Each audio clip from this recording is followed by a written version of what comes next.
ಚಿಕ್ಕಮಗಳೂರಿನಲ್ಲೂ ಕೂಡ ಮಳೆಯ ಅಬ್ಬರ ಮುಂದುವರೆದಿದೆ. ಸೇತುವೆಗೆ ಅಳವಡಿಸಿದಂತಹ ಪೈಪ್ಗಳೆಲ್ಲ ನೀರು ಪಾಲಾಗಿರೋ ಘಟನೆ ನಡೆದಿದೆ. ಬಸಾಪುರ ಪ್ರಮುಖ ರಸ್ತೆ ಸಂಪೂರ್ಣ ಜಲಾವೃತವಾಗಿದೆ. ಕಡವಂತಿ ಬಸಾಪುರ ಸೇರಿ ಹಲವು ಹಳ್ಳಿಗಳ ಸಂಪರ್ಕ ಅಸ್ತವ್ಯಸ್ತ ಆಗಿದೆ ಚಿಕ್ಕಮಗಳೂರಲ್ಲಿ.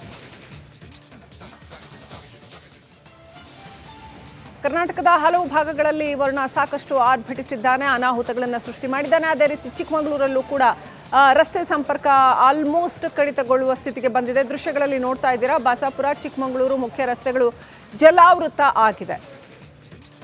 ಯಾವುದೇ ಸಮಯದಲ್ಲಿ ಇಲ್ಲಿ ರಸ್ತೆ ಸಂಪರ್ಕ ಕಡಿತ ಆಗಬಹುದು, ಆ ರೀತಿಯಲ್ಲಿ ಜಲಾವೃತ ಆಗಿದೆ. ಓಡಾಡೋಕ್ಕಂತೂ ಸಾಧ್ಯನೇ ಇಲ್ಲ. ನೀವು ನೋಡ್ತಾ ಇದ್ದೀರಾ, ವಾಹನಗಳು ಹೋಗೋದಕ್ಕೆ ಸಾಧ್ಯ ಇಲ್ಲ. ಹಾಗೆ ರಸ್ತೆ ಮೇಲೆ ಸಂಪೂರ್ಣವಾಗಿ ನೀರು ಹರಿತಾ ಇದೆ. ಇದು ಚಿಕ್ಕಮಗಳೂರಿನ ಮಳೆಯ ಆರ್ಭಟದ ದೃಶ್ಯ.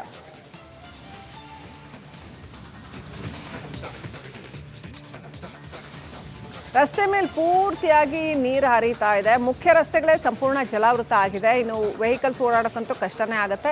ಚಿಕ್ಕಮಗಳೂರಿನಲ್ಲಿ ಯಾವ ರೀತಿ ಮಳೆ ಆರ್ಭಟಿಸಿದೆ ಅನ್ನೋದರ ದೃಶ್ಯಗಳನ್ನ ನೋಡ್ತಾ ಇದ್ದೀರಾ. ಈಗಾಗಲೇ ಉತ್ತರ ಕನ್ನಡ ಹಾಗೂ ಮಂಗಳೂರಿನಲ್ಲಿ ಮಳೆ ಎಷ್ಟೊಂದು ಅನಾಹುತಗಳನ್ನು ಸೃಷ್ಟಿ ಮಾಡಿದೆ. ಅದೇ ರೀತಿ ಚಿಕ್ಕಮಗಳೂರಿನಲ್ಲೂ ಕೂಡ ಮಳೆಯ ಅಬ್ಬರ ಜೋರಾಗಿದೆ. ಮುಖ್ಯ ರಸ್ತೆಗಳೇ ಸಂಪೂರ್ಣ ಜಲಾವೃತ ಆಗಿಬಿಟ್ಟಿದೆ. ಹಾಗಾಗಿ ಸಂಪರ್ಕ ಸಾಧ್ಯ ಆಗ್ತಾ ಇಲ್ಲ, ಓಡಾಟ ಸಾಧ್ಯ ಆಗ್ತಾ ಇಲ್ಲ. ಬಸಾಪುರ ಚಿಕ್ಕಮಗಳೂರು ಮುಖ್ಯ ರಸ್ತೆಗಳು ಜಲಾವೃತ ಆಗಿದೆ. ಅಕ್ಕಪಕ್ಕದ ಗದ್ದೆಗಳಲ್ಲೂ ಕೂಡ ನೀರು ನಿಂತಿದೆ. ನೀರು ಕಡಿಮೆ ಆಗ್ತಾನೇ ಇಲ್ಲ. ನಿರಂತರವಾಗಿ ಮಳೆ ಸುರಿತಾ ಇರೋದ್ರಿಂದ ರಸ್ತೆಗಳು ಕೂಡ ಜಲಾವೃತ ಆಗಿಬಿಟ್ಟಿದೆ. ಸುರಿತಾ ಇರೋ ಭಾರಿ ಮಳೆಗೆ ಸಂಪಾಜೆ ಸಮೀಪ ಕೊಯ್ನಾಡ್ನಲ್ಲಿ ಸರ್ಕಾರಿ ಶಾಲೆ ಮೇಲೆ ಗುಡ್ಡ ಕುಸಿದಿದೆ. ಶಾಲಾ ಕಟ್ಟಡದ ಹಿಂಭಾಗದ ಗುಡ್ಡ ಕುಸಿದಿದ್ದು ಎಲ್ಲ ಕೊಠಡಿಯೊಳಗೆ ಮಣ್ಣು ನುಗ್ಗಿಬಿಟ್ಟಿದೆ.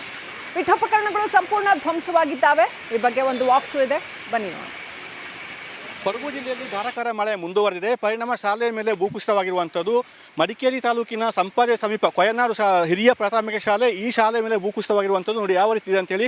ನಿನ್ನೆ ರಾತ್ರಿ ಸುಮಾರು 10ರಿಂದ 11 ಗಂಟೆ ನಡುವೆ ಈ ಭೂಕುಸಿತವಾಗಿದೆ. ಸಂಪೂರ್ಣವಾಗಿ 3-4 ಕೊಠಡಿಗಳು ಜಖಮಾಗಿರುವಂಥದ್ದು. ಅದರೊಳಗಿರುವಂಥ ಪೀಠೋಪಕರಣ ಇರ್ಬೋದು, ದಾಖಲೆಗಳಿರ್ಬೋದು, ಎಲ್ಲವೂ ಕೂಡ ಈಗ ಮಣ್ಣು ಪಾಲಾಗಿದೆ. ಅಂದರೆ ಒಂದು 10 ದಿವಸಗಳ ಹಿಂದೆ ಇಲ್ಲಿ ಭೂಕುಸಿತವಾಗಿತ್ತು ಸಣ್ಣ ಪ್ರಮಾಣದಲ್ಲಿ. ಆಗ ಒಂದು ಕೊಠಡಿ ಸಂಪೂರ್ಣವಾಗಿ ಧ್ವಂಸವಾಗಿತ್ತು. ಈಗ ದೊಡ್ಡ ಮಟ್ಟದಲ್ಲಿ ಭೂಕುಸಿತವಾಗಿರುವಂಥದ್ದು. ಇದಕ್ಕೆ ಸಂಪೂರ್ಣವಾಗಿ ಶಾಲೆ ಎಲ್ಲ ಕೊಠಡಿಗೂ ಧ್ವಂಸವಾಗಿದೆ. ಮರ ಸಮೇತವಾಗಿ ಮಣ್ಣು ಬಂದಿರುವಂಥದ್ದು ನೀವು ನೋಡ್ಬೋದು ಯಾವ ರೀತಿ ಇದೆ ಅಂತೇಳಿ.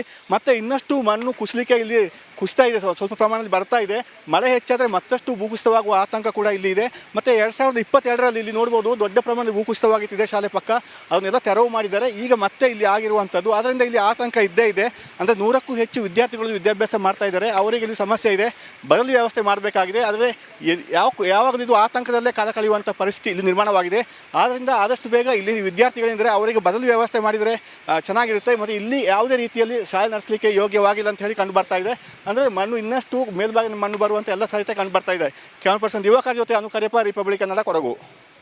ಭಾರಿ ಮಳೆಗೆ ಗೋಕರ್ಣದಲ್ಲಿ ಕೂಡ ಗುಡ್ಡ ಕುಸಿತ ಉಂಟಾಗಿದೆ. ಗೋಕರ್ಣದ ರಾಮತೀರ್ಥ ದೇವಸ್ಥಾನದ ಹತ್ರ ಗುಡ್ಡ ಕುಸಿದಿದೆ. ಇದರಿಂದಾಗಿ ಸ್ಥಳದಲ್ಲಿ ಭಾರಿ ಅವಾಂತರ ಉಂಟಾಗಿದೆ. ಉತ್ತರ ಕನ್ನಡ ಜಿಲ್ಲೆಯಾದ್ಯಂತ ಗುಡ್ಡ ಕುಸಿತದ ಪರಿಣಾಮಗಳನ್ನು ನೋಡ್ತಾ ಇದ್ದೀರಿ. ಮಣ್ಣು ಸಡಿಲಗೊಂಡು ಮಳೆಗೆ ಸಿಕ್ಕಾಪಟ್ಟೆ ಮಣ್ಣು ಕುಸಿತಾ ಇದೆ. ನೋಡಿ, ಇದು ನಮ್ಮ ರಾಮತೀರ್ಥ. ನಿನ್ನೆ ಈ ಗುಡ್ಡ ಕುಸಿತ ರಾಮತೀರ್ಥದಲ್ಲಿ ನೋಡಿ ಯಾವ ಥರ ಆಗಿದೆ ನೋಡಿ. ನಿನ್ನೆ ಒಂದೇ ರಾತ್ರಿಗೆ ರಾಮತೀರ್ಥದ ನೋಡಿ ನಾವು ಕುಡಿಲಿಕ್ಕೆ ಬರುವ ನೀರು ಎಲ್ಲ ನೋಡಿ ಎಂಥ ದೊಡ್ಡ ಕುಸಿತ, ಗುಡ್ಡ ಕುಸಿತ ನೋಡಿದ್ರ. ದೇವಸ್ಥಾನದ ಗೋಡೆಗೆ ಬಂದು ಮುಟ್ಟಿದೆ ಕಲ್ಲು ನೋಡಿ. ಎಂಥ ದೊಡ್ಡ ಭೂಕುಸಿತ ಆಗಿದೆ ನೋಡಿ. ಇದು ದೇವಸ್ಥಾನದ ಹಿಂದಿನ ದೃಶ್ಯ ಇದು ನೋಡಿ. ಇದು ನಾವೆಲ್ಲರೂ ದಿನಾಲೂ ಇಲ್ಲಿ ಬರೋದು. ಈ ಭೂಕುಸಿತ ನೋಡಿ ಯಾವ ಥರ ಆಗಿದೆ. ನೋಡಿದ್ರಲ್ಲ, ಇದು ನೋಡಿ ಎಂಥ ಭೂಕುಸಿತ ಆಗಿದೆ ನೋಡಿ. ಎಷ್ಟೋ ವರ್ಷಗಳ ನಂತರ ಇಂಥದ್ದೊಂದು ಅನಾಹುತ ದೇವಸ್ಥಾನದ ಗೋಡೆಯವರೆಗೆ ಬಂದು ಮುಟ್ಟಿದೆ ನೋಡಿ. ನೋಡಿದ್ರಲ್ಲ, ಮತ್ತು ಕುಸಿಯುವ ಭರವಸೆ ಇದೆ ನೋಡಿ. ಈ ಕಡೆ ಹೋಗ್ಲಿಕ್ಕೂ ಆಗುವುದಿಲ್ಲ. ಎಲ್ಲ ದೊಡ್ಡ ದೊಡ್ಡ ಕಲ್ಲು ಬಂಡೆಗಳೇ ಬಂದುಬಿಟ್ಟಿದ್ದೇವೆ. ಹೀಗಾಗಿ ಈ ಕಾರ್ಯಾಚರಣೆ ತುಂಬ ಶೀಘ್ರವಾಗಿ ಆಗಬೇಕು. ನಾವೆಲ್ಲ ಸೇರಿ ಒಗ್ಗಟ್ಟಿಗೆ ಕೆಲಸ ಮಾಡೋಣ ಅಂತ ನನ್ನ ಭರವಸೆ. ನೋಡಿದ್ರಲ್ಲ, ಭೂಕುಸಿದೆ ನೋಡಿ. ದಕ್ಷಿಣ ಕನ್ನಡ ಜಿಲ್ಲೆಯಲ್ಲೂ ಮಳೆಯಿಂದಾಗಿ ಇವತ್ತು ರೆಡ್ ಅಲರ್ಟ್ ಇದ್ದು ಸಮುದ್ರ ತೀರದಲ್ಲಿ ಗಾಳಿಯ ವೇಗ ಹೆಚ್ಚಾಗಿದೆ. ಪಶ್ಚಿಮ ಘಟ್ಟದಲ್ಲೂ ಭಾರೀ ಮಳೆಯಾಗಿರೋ ಹಿನ್ನೆಲೆಯಲ್ಲಿ ಕಡಲು ಅಬ್ಬರಿಸ್ತಾ ಇದೆ. ಹೀಗಾಗಿ ಕಡಲ ತೀರಕ್ಕೆ ತೆರಳದಂತೆ ಜಿಲ್ಲಾಡಳಿತ ಎಲ್ಲಾ ಕಡೆ ಕಣ್ಗಾವಲು ಇರಿಸಿದೆ. ಸಮುದ್ರದುದ್ದಕ್ಕೂ ಹಗ್ಗದಿಂದ ತಡೆಬೇಲೆ ಹಾಕಿ ತೀರಕ್ಕೆ ಯಾರೂ ಬರಬಾರ್ದು ಅಂತ ಎಚ್ಚರಿಕೆ ವಹಿಸಿದೆ. ಮಂಗಳೂರಿನ ತಣ್ಣೀರ್ಬಾವಿ ಬೀಚ್ನಿಂದ ನಮ್ಮ ಪ್ರತಿನಿಧಿ ದಿನೇಶ್ ಕಾಶಿಪಟ್ನ ನಡೆಸಿರೋ ವಾಕ್ಥ್ರೂ ಇದೆ, ಬನ್ನಿ ನೋಡೋಣ. ಕರಾವಳಿಯಲ್ಲಿ ಇವತ್ತು ಭಾರೀ ಮಳೆಯ ಮುನ್ಸೂಚನೆಯನ್ನು ಹವಾಮಾನ ಇಲಾಖೆ ನೀಡಿರುವಂಥದ್ದು. ಅದರಂತೆ ದಕ್ಷಿಣ ಕನ್ನಡ ಜಿಲ್ಲೆಯಲ್ಲಿ ಇವತ್ತು ರೆಡ್ ಅಲರ್ಟ್ ಕೂಡ ಘೋಷಣೆ ಆಗಿರುವಂಥದ್ದು. ದಕ್ಷಿಣ ಕನ್ನಡ ಜಿಲ್ಲೆಯಾದ್ಯಂತ ಭಾರೀ ಮಳೆಯಾಗ್ತಾ ಇದೆ. ಏನು ಮಂಗಳೂರು ನಗರ ಸೇರಿದಂತೆ ಇತರ ಭಾಗಗಳಾದ ಸುಳ್ಯ, ಪುತ್ತೂರು, ಬಂಟ್ವಾಳ ಈ ಭಾಗದಲ್ಲೂ ಕೂಡ ವಿಪರೀತವಾಗಿ ಮಳೆ ಆಗ್ತಾ ಇದೆ. ಒಂದು ಕಡೆ ಮಳೆಯಾದರೆ ಮತ್ತೊಂದು ಕಡೆ ಸಮುದ್ರದ ಅಬ್ಬರ ಕೂಡ ಹೆಚ್ಚಾಗಿರುವಂಥದ್ದು ನೀವೀಗ ದೃಶ್ಯದಲ್ಲಿ ಗಮನಿಸಬಹುದು. ಇದು ತಣ್ಣೀರುಬಾವಿ ಬೀಚ್. ಯಾವ ರೀತಿಯಾಗಿ ಸಮುದ್ರದ ಅಲೆಯ ಅಬ್ಬರ ಇದೆ ಅನ್ನುವಂಥದ್ದು ಗಮನಿಸಬಹುದು. ಅಂದರೆ ಸಮುದ್ರ ಪ್ರಕ್ಷುಬ್ಧಗೊಂಡು ಬೃಹತ್ ಗಾತ್ರದ ಅಲೆಗಳು ದಡಕ್ಕೆ ಅಪ್ಪಳಿಸ್ತಾ ಇರುವಂಥದ್ದು. ಆ ಸಮುದ್ರದ ಬಣ್ಣ ಕೂಡ ಏನು ಕಂದು ಬಣ್ಣಕ್ಕೆ ತಿರುಗಿರುವಂಥದ್ದು. ಅಂದರೆ ಕರಾವಳಿಯಾದ್ಯಂತ ಜೋರಾದಂಥ ಮಳೆ ಬರ್ತಾ ಇದೆ. ಇದರ ಜೊತೆಗೆ ಏನು ಪಶ್ಚಿಮ ಘಟ್ಟಗಳಲ್ಲೂ ಕೂಡ ಬಹಳಷ್ಟು ಮಳೆ ಆಗ್ತಾ ಇದೆ. ಹೀಗಾಗಿ ಅದರಿಂದ ಹರಿದು ಬಂದಂಥ ನದಿಗಳ ಮೂಲಕ ಹರಿದು ಬಂದಂಥ ನೀರು ಸಮುದ್ರ ಸೇರಿರುವಂಥದ್ದು. ಹೀಗಾಗಿ ಸಮುದ್ರದ ಬಣ್ಣ ಕೂಡ ಕಂದು ಬಣ್ಣಕ್ಕೆ ತಿರುಗಿರುವಂಥದ್ದು. ಹೀಗಾಗಿ ಸಮುದ್ರದ ಅಬ್ಬರ ಹೆಚ್ಚಾಗಿರುವ ಕಾರಣವಾಗಿ ತಣ್ಣೀರುಬಾವಿ ಬೀಚ್ ಬೀಚ್ಗೆ ಹೋಗದಂತೆ ತಡೆಬೇಲಿಯನ್ನು ಕೂಡ ಹಾಕಿರುವಂಥದ್ದು ನೀವೀಗ ದೃಶ್ಯದಲ್ಲಿ ಗಮನಿಸಬಹುದು. ಈ ರೀತಿಯಾಗಿ ಸಮುದ್ರದ ದಡದ ಉದ್ದಕ್ಕೂ ಕೂಡ ಈ ರೀತಿಯಂಥ ತಡೆಬೇಲಿಯನ್ನು ಹಾಕಿರುವಂಥದ್ದು. ಜೊತೆಗೆ ಕೆಂಪು ಬಾವುಟವನ್ನು ಕಟ್ಟಿ ಯಾರೂ ಕೂಡ ಮುಂದೆ ದಾರದಿಂದ ಮುಂದೆ ಹೋಗಬಾರ್ದು ಅನ್ನೋಂಥ ಎಚ್ಚರಿಕೆಯ ಫಲಕವನ್ನು ಕೂಡ ಹಾಕಿರುವಂಥದ್ದು. ಸದ್ಯ ಸಮುದ್ರದ ತೀರದಲ್ಲಿ ಹೆಚ್ಚಾಗಿ ಪ್ರವಾಸಿಗರು ಕೂಡ ಕಂಡು ಬರ್ತಿಲ್ಲ. ಒಂದಷ್ಟು ಪ್ರವಾಸಿಗರು ಮಾತ್ರ ಇದ್ದಾರೆ. ಅವರು ಕೂಡ ಈ ಬದಿ ಅಂದರೆ ತಡೆಬೇಲಿ ಹಾಕಿದ್ದಾರೆ ಅದರಿಂದ ಈ ಬದಿ ನಿಂತು ಫೋಟೋಗಳನ್ನು ಕ್ಲಿಕ್ಕಿಸಿಕೊಳ್ತಾ ಇದ್ದಾರೆ. ಯಾರು ಕೂಡ ಸಮುದ್ರಕ್ಕೆ ಇಳಿಯುವ ಸಾಹಸ ಕೂಡ ಮಾಡ್ತಾ ಇಲ್ಲ. ಜೊತೆಗೆ ಇಲ್ಲಿಯೇ ಲೈಫ್ ಗಾರ್ಡ್ಗಳು ಇದ್ದು ಯಾರನ್ನು ಕೂಡ ಆ ಬದಿ ಅಂದರೆ ಸಮುದ್ರ ತೀರಕ್ಕೆ ಯಾರನ್ನು ಕೂಡ ಹೋಗುವುದಕ್ಕೆ ಬಿಡ್ತಾ ಇಲ್ಲ. ಒಟ್ಟಿನಲ್ಲಿ ದಕ್ಷಿಣ ಕನ್ನಡ ಜಿಲ್ಲೆಯಲ್ಲಿ ಇವತ್ತು ಬೆಳಗ್ಗಿನಿಂದಲೂ ಕೂಡ ನಿರಂತರವಾಗಿ ಮಳೆಯಾಗ್ತಾ ಇದೆ.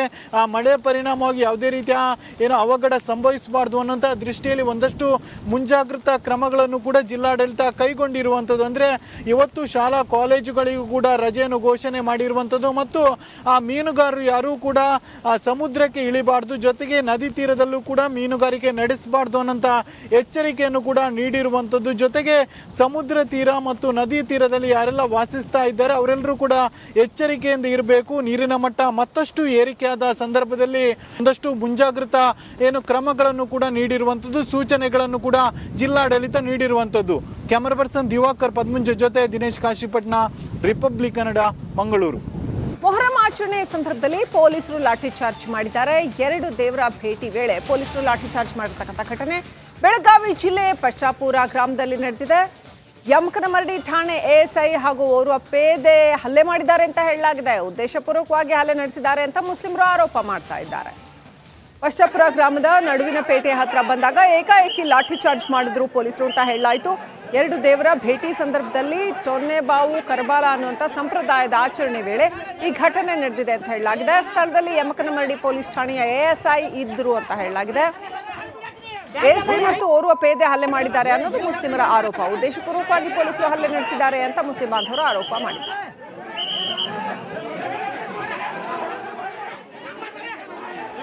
ಅಪ್ಡೇಟ್ ಪಡ್ಕೊಂಡು ಪ್ರತಿನಿಧಿ ಸಂಜು ಅರ್ಭಾವಿ ಕನೆಕ್ಟ್ ಆಗಿದ್ದಾರೆ. ಸಂಜು, ಏನಿದು ಗಲಾಟೆ? ಶ್ರೀಲಕ್ಷ್ಮಿ, ಏನಂತಂದ್ರೆ ಇವತ್ತು ಮುಸ್ಲಿಂ ಬಾಂಧವರು ರಾಜ್ಯಾದ್ಯಂತ ಮೊಹರಂ ಹಬ್ಬವನ್ನ ಆಚರಣೆ ಮಾಡ್ತಾ ಇರುವಂತದ್ದು. ಬೆಳಗಾವಿ ಜಿಲ್ಲೆಯ ಹುಕ್ಕೇರಿ ತಾಲೂಕಿನ ಪಶ್ಚಾಪುರ ಗ್ರಾಮದಲ್ಲಿ ಒಂದು ಪೊಲೀಸ್ ಸಿಬ್ಬಂದಿಯಿಂದ ಲಾಠಿ ಚಾರ್ಜ್ ಮಾಡಿರುವಂತದ್ದು. ಅಂತಂದ್ರೆ ಮೊಹರಂ ಆಚರಣೆ ವೇಳೆ ಟೊನ್ನೆಬಾವು ಆಮೇಲೆ ಕರಬಾಲ ಅಂತ 2 ಸಂಪ್ರದಾಯವನ್ನ ಮುಸ್ಲಿಂ ಬಾಂಧವರು ಅದನ್ನ ಆಚರಣೆ ಮಾಡ್ತಾರೆ. ಅಂತಂದ್ರೆ ಏನು, 2 ದೇವರುಗಳು ಏನು ಬರುತ್ತೆ ಆ ಸಂದರ್ಭದಲ್ಲಿ ಈ ಒಂದು ಸ್ಟಾರ್, ಒಂದ್ ಕಡೆ ಇರುವಂತ ಸ್ಟಾರು, ಇನ್ನೊಂದ್ ಕಡೆ ಅಂತೂ ಸ್ಟಾರ್ ಮಾರ್ಕನ್ನ ಏನಿರುತ್ತೆ ಆ 2 ಸ್ಟಾರ್ ಮಾರ್ಕನ್ನ ಸೇರಿಸಿ, ಅಂತಂದ್ರೆ ಅದೊಂದು ಪದ್ಧತಿ ಇದೆ ಮುಸ್ಲಿಂ ಇದರಲ್ಲಿ. ಆ ಒಂದು ಸಂದರ್ಭದಲ್ಲಿ ಎಎಸ್ಐ ಅದನ್ನ ತಪ್ಪಾಗಿ ಗ್ರಹಿಕೆ ಮಾಡ್ತಾರೆ.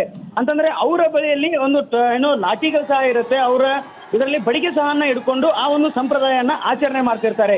ಈ ಸಂದರ್ಭದಲ್ಲಿ ಅದನ್ನ ತಪ್ಪಾಗಿ ಗ್ರಹಿಕೆ ಮಾಡ್ಕೊಂಡಿರ್ತಕ್ಕಂತಹ ಸ್ಥಳದಲ್ಲಿ ಎಎಸ್ಐ ಮುರುಗೋಡ್ ಹಾಗೂ ಓರ್ವ ಪೇದೆ ಏನಿರ್ತಾರೆ ಅವರಿಬ್ರು ಕೂಡಲೇ ಅಲ್ಲಿ ಏನು ಇಲ್ಲ ಇವ್ರಿನ್ ಜಗಳಾಡ್ತಾರೆ ಅನ್ನುವಂತಹ ಒಂದು ತಪ್ಪು ಗ್ರಹಿಕೆಯಿಂದ ಅವ್ರ ಮೇಲೆ ಲಾಠಿ ಚಾರ್ಜ್ ಅನ್ನ ಸಹ ಮಾಡ್ತಾರೆ. ಇದಾದ ಬಳಿಕ ಅಲ್ಲಿರ್ತಕ್ಕಂತಹ ಮುಸ್ಲಿಂ ಬಾಂಧವರು ಏನಿರ್ತಾರೆ ಅವರು ಪೊಲೀಸರ ಮೇಲೆ ಕಣ್ಣು ಕೆಂಪಗಾಗಿರಿಸುವಂತದ್ದು. ಅಂತಂದ್ರೆ ನಮ್ದು ಪವಿತ್ರವಾದಂತಹ ಹಬ್ಬದ ಆಚರಣೆ ವೇಳೆ ಹೀಗಾಗಿ ಹಬ್ಬವನ್ನ ಕೆಡಿಸುವ ಉದ್ದೇಶದಿಂದಾಗಿ ಈ ರೀತಿ ಮಾಡಿದ್ದಾರೆ ಅಂತ ಹೇಳಿ ಅಲ್ಲಿರ್ತಕ್ಕಂಥ ಗ್ರಾಮಸ್ಥರು ಪೊಲೀಸರ ಮೇಲೆ ಆರೋಪ ಮಾಡ್ತಾ ಇರುವಂತದ್ದು Srilakshmi. Right, thank you Sanju ಡೀಟೇಲ್ಸ್ಗಾಗಿ.